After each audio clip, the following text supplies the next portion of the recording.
Miarabantsika tsy avindray tonga eto amin'ny fandraisana ny mofinaina isika amin'ity alarobia ty misaotra Andriamanitra trano isika mbola mena an'izao maraim-baovao zay indray fa atsika mandray ny teniny lohandirantsika ara ny amin'ny mofinaina io dia vavatsika ny tomba Andriamanitra io atolotra ianao ny dera ny laza ny atra sy ny voninahitra misaotra anao izay fa mbola afaka mandray anao ary ihany koa mandray ny teny avy aminao izao maraina izao. Mamelany elikay mamonjafo aminay tompo avoza trano izahay ka tsy ho takany teo aloha tsony fa hajoro hajery ianao ary ihany koa azo hery avy aminao aminaran'i Jesosy amen.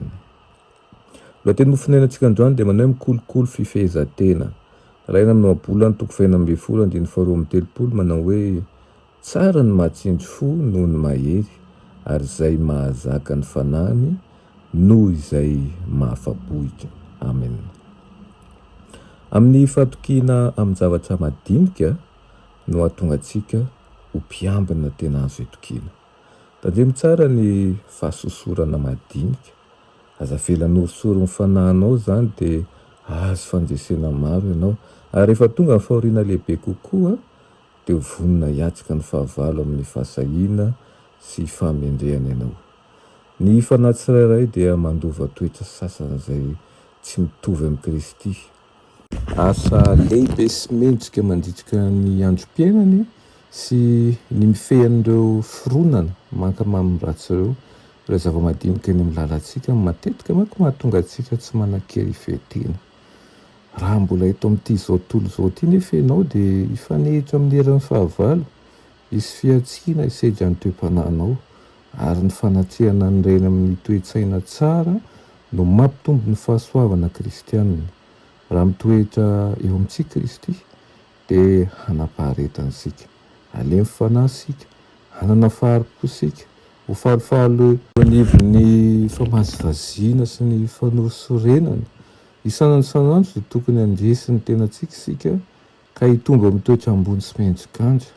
Izany manko no asan'ny menantsika nefa tsy mety ho tanteraka izany raha tsy misy ny fanampian'i Jesosy ary tsy misy ny fanapa-kevitra hentitra, ny fikasana tsy azo zongozony, ny fiambenana tsy miato ary ny fivavahana tsy mitsahatra. Manana ady manokana atao ianao, ireo izay mandahy tsy ady dia very ny heriny, very ihany koa ny fifaliany, very ny fandreseny. Tsy ilayntsika ny mitadidy ny fitsapana sy ny zavatsarotra, tsy ilayntsika mitadidy ny alahelo sy ny fahoriantsika fa ireny zavatra rehetra ireny dia voasoratra amin'ny boky ary ny lanitra mikarakara azy. Atakatra an'izay mahasoa anao Andriamanitra rehefa manokatra ny fonao aminy ianao ary raha mangataka aminy ianao dia omeny hery tokoa aloera amin'ny an'io ratsy io, hitombo ny finoanao dia haneo amin'ny hafany herin'Andriamanitra miaro ianao. Loharano tokana ihany no iavian'io herinao io sy ny fitombonao amin'ny fahasoavana. Rehefa hiara ny fakapanahy sy ny fizahan-toetra ianao dia handresy raha toa mijoro amin'ny fahamarinana, amin'ny keri-po ka zao aza manahy hoy Jesosy. Aza manahy fa mialohantsika amin'ny zavatra rehetra izy ary efa nanome antsika ny fandresena izy. Raisoara ny fandresena ary mitsakay isika mijerevan'i Jesosy. Amen. Vavatsika sotra anao zareo ny amin'ny teninao izay niraisinay anio.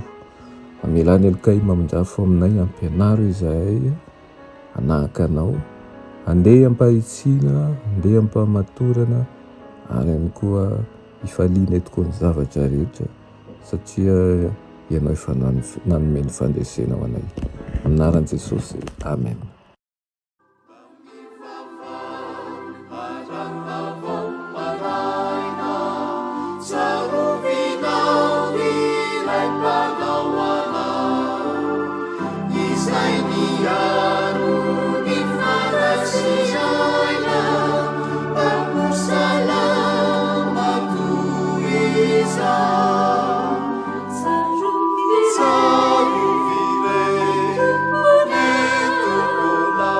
Sapiaro